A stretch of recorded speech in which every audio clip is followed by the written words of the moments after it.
Hello again, been a minute. How are you? I'm good. Hope you're good too. It's been a minute. Teams have been taking their time in announcing their import spots, but the most recent to announce all 10 of them has been the Stuttgart Surge. The Surge, of course, lost in the final to the Rhine Fire last season after the big exodus of Unicorn players coming into the team and revitalizing it. The coaches, a lot of the players came from the Unicorns, made the Surge an instant contender. They now have all their imports for 2024, and it is an exciting group. A lot of people think this is one of the best teams in the ELF. I would have to agree, but we'll get to that in a second. If you're unfamiliar with the rules, I'm going to run a quick intro. If you are, then skip that.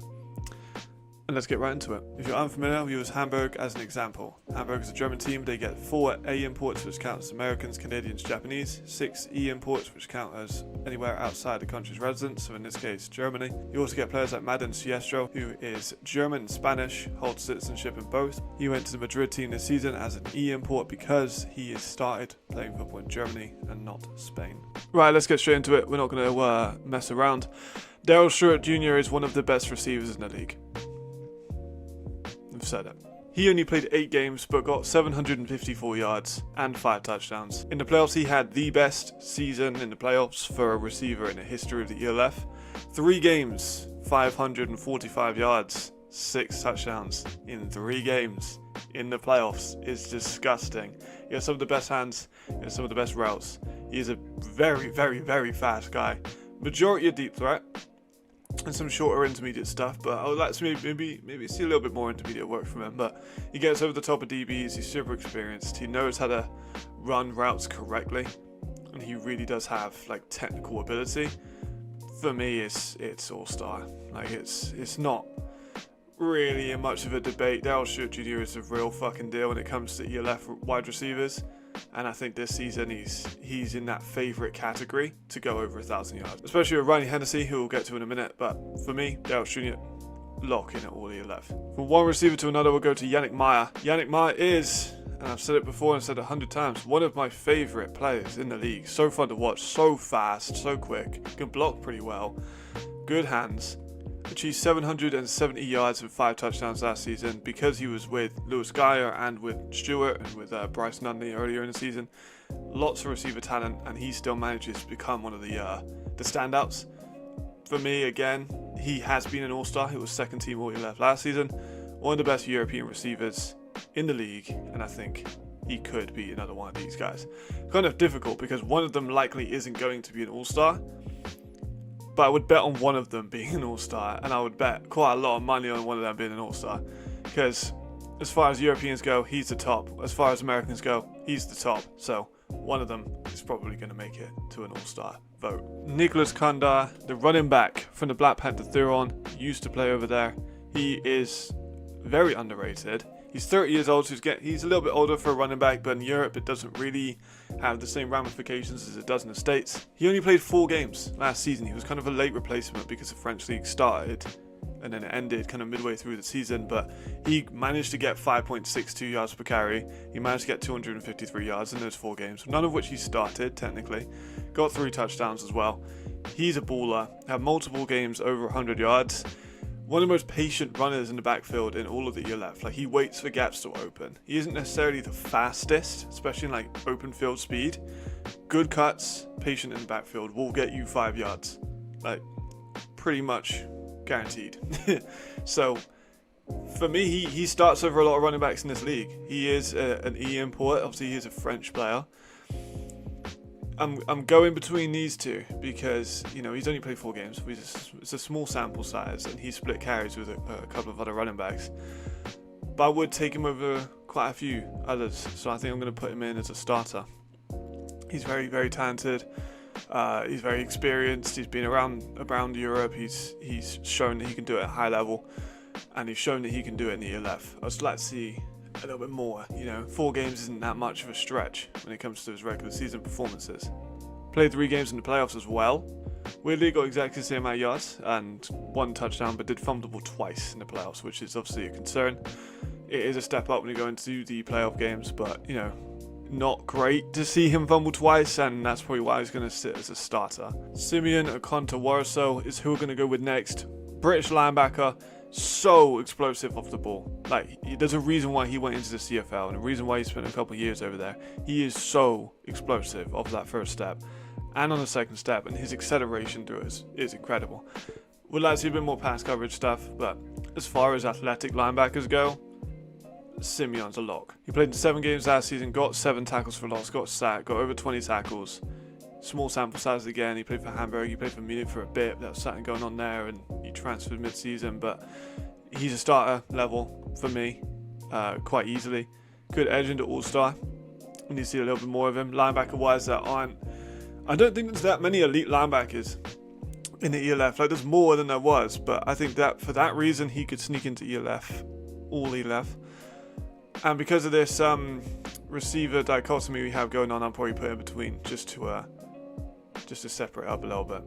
While on the topic of the Brits, we're going to go for Chad Walrond. Chad's a safety, very, very fast, very, very fast, decent in the box, solid tackler. He's not as hips aren't as fluid as I'd like to see them. You know, he's maybe not a hash-to-hash guy. Doesn't create as many turnovers, and he does have injury issues. That's the big things when it comes to Chad. But when he's on the field, he's excellent. This one is a very difficult one for me because there are so many American safeties in the league that it's hard to say that he would start over all of them. He is only 24. He has crazy high ceiling. I think Chad's an excellent player, and I think that he's going to do really, really well in the surge. I'm glad to see him at a better team because Cologne had a really good defense with him and Dijon and that D-line and that front 7 overall, which is really, really solid. And he didn't necessarily get, the flowers that he deserved for his performances. And then he got injured, and it kind of, it's the second season in a row that he's got injured. The big knock was the turnovers. He's played 15 games in the ELF, only has 1 interception. For a safety that prioritizes speed and athleticism, you maybe want to see a bit more production. But for me, I think I'm going to put him as a role because of the American safeties. You have to take that into consideration when it comes to, you got Nash, you've got Amari Williams and Daniel Wright. Like, these are all American guys that have played in a minute we'll get to the other one. These guys have played in FBS and FCS ball, and they've proven that they can do it in America, which makes them more all ELF. So I'm going to have Chad here. I do think Chad could easily be a starter. It's just how many Americans also play in that position. It's kind of a tough one to kind of spin, but I'm a big fan of Chad. I think he's going to have a good season this year. We're going to go Alessandro Vergani next. Italian offensive lineman, 34 years old, has been around the block, played with the Unicorns, went to the Surge during that transition. Excellent player. When it comes to his strength, his hands, his size, he's excellent. And I think that he could use maybe a bit more speed and some of his pass protection stuff and getting out into the open field. But he is one of the big building blocks of this offensive line. He's an excellent player, has such strong, physical overpowerness of defensive linemen. Has really good drive as well, really active feet. So I think he could be in the all-star discussion. But given other more maybe athletic linemen, I'd probably put him as a starter. Because he starts on most teams, unquestionably. But for me, maybe a bit more open field speed and overall just, he's 34. So he has the experience and he has that over pretty much anyone. But in terms of his athleticism, maybe not as much some of the younger tackles in this league. Mitchell Fettig next, the all-ELF corner last season.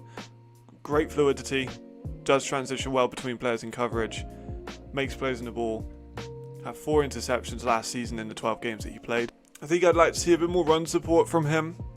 In terms of acceleration as well, sometimes his play speed is a lot lower. When he realizes a run, he will just kind of stop.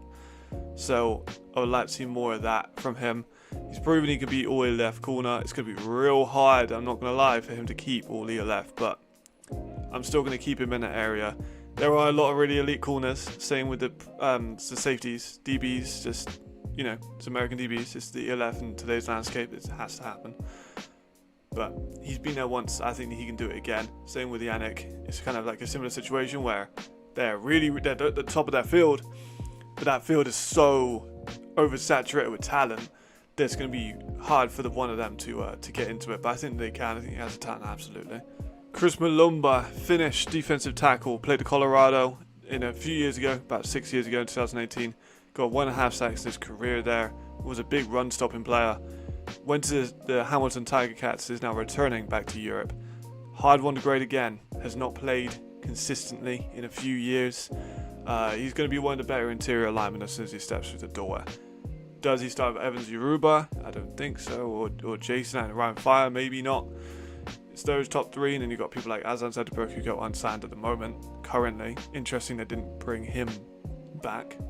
But, yeah, he's great. I think he's awesome, but it's just we don't know what he looks like at the moment. You know, his highlight reels from 6 years ago. He's putting pressure on a player like Josh Rosen and Sam Darnold, but that was a few years ago now, and we need to see what he looks like now, but we don't really have much tape. So he could fit in questions remain, but based on what I can see in some of his older stuff, I'm probably going to put him as an all-star player, because defensive tackle is a thin position. You have a lot of guys at the top who are elite level, and there's a big drop-off. I think that he would fit into that elite level player mold. Reilly Hennessey, the quarterback for the team, returns after a very successful season last year. Played in 7 games, got 14 touchdowns to 3 interceptions. Was very safe with the ball for the most part when it came to the surge last year. In the playoffs, 3 games, 11 touchdowns, 4 interceptions. So slightly more, a little bit more, but still very good. Accuracy-wise, kind of averaged out about 65%. He makes some rash decisions. I think that sometimes his processing isn't as good as someone else, but when it comes to, like, he can hit any fucking place on the field if he wants to. It's just sometimes he gets a little bit maybe overzealous when he sees that, when a player should be open, and he'll try and hit them even though when they're not. We saw that sometimes in the Paris game. We saw that sometimes in the Helvetic games when they lost in that quite shocking Helvetic versus Surge game. Kind of trying to force the ball into places where maybe he shouldn't have. But when he's on form, one of the best quarterbacks in the league, and I don't have any doubts about it. He could be an all-star. I think that he's in that conversation. He starts over pretty much everyone in the league. There's only 2 or 3 that maybe you would have questions about, and I think that he was going to be a very successful season once again. Christian Tutt, Auburn safety, crazy signing. That was the big one that's going to rock the boat this season. Started at Auburn for a number of years, was a returner as well as a safety. I think that he is a bit reckless as a tackler, but as a tackler he is fearless. But you know, sometimes they can kind of go with each other, maybe a bit too reckless, maybe also fearless. You can argue whatever you like personally. He does get low on the ball, he breaks, he has good active hands, his trigger is really, really good. I think that immediately he goes into the top 5 safety discussion. Could argue in the top 3, but as I said, and I've said many times in this video, the safety position is fucking insane this season. Last year, me and Jamal Clay talked about the receivers that came in 2023. This season is the safety year. Wild safeties across the board. All year left, possibly. Now, this is an interesting fucking allocation because lots of ELF guys, good amount of starter guys, because Chad could easily be a starter. I just, you know, this is a safety position. If I'm grading him as a returner, all ELF or starter. If I'm putting him in a safety, he kind of fits in just because it's such a stat position. I know he might not like that. I've talked to Chad a number of times, but it's just the reality is that safety is such a stacked position in the ELF that it's hard for a European to really break through that mold. That will do this tier list there. Incredible amount of talent on the surge. You could argue the best in the league. I wouldn't, but you could. I wouldn't be mad if someone said this is the best import group in the league. I think a lot of people are saying that at the moment, so it's interesting to see how it falls. The surge is championship or bust this season. You know, they got so close last year. It was a bit of a Cinderella, even though I don't think it was Cinderella. They got a lot of the unicorn players in, so I wouldn't really call it a Cinderella story. But they've proven they can do it. Now they got to go back to the dance, and I think that's the hardest part. And they are stacked to make it. I think they're going to be top of that division, and I think they'll likely go undefeated. It's a very, very solid team, but you know, any given Sunday and whatnot. That will do us here. I have a lot of players that I would like to do videos on. Here are said players I'm going to be trying to do videos on in the next month or so. It takes a while to do those, as I've mentioned before, so might take a minute, but I will get it all done. You know, I'll be there. I've got the AFL prediction stuff I've done. The Italian league is hot right now, and Europe football is looking fucking good. I ain't gonna lie, a lot of stuff. I got like an hour-long video that I want to make on just me talking about prospects forever, because I like doing that. I have some high school prospects I want to talk about in Europe. Lots of content planned out. I just need to get it done. And it's just me doing this, so it's a lot of work. But if you made this far, much appreciated. Thank you very much. Like, subscribe. A lot of people find my stuff from external sites like Facebook, Instagram, Twitter, WhatsApp, whatever, LinkedIn. So please do subscribe. We're nearly at 1,000 subscribers, and that would be pretty cool. I'm thinking about doing 1,000 subscribers and 1,000 players. Well, when I hit 1,000 subscribers, I just talk about 1,000 players in Europe. Is that a bit delusional? Maybe, because I've talked about one for 1 minute, then it'll be like a 6-hour long video. But I am that kind of person that would do that. So maybe that's something people would be interested in, but I've got a lot of content in the works. Thank you very much. See you later, and goodbye.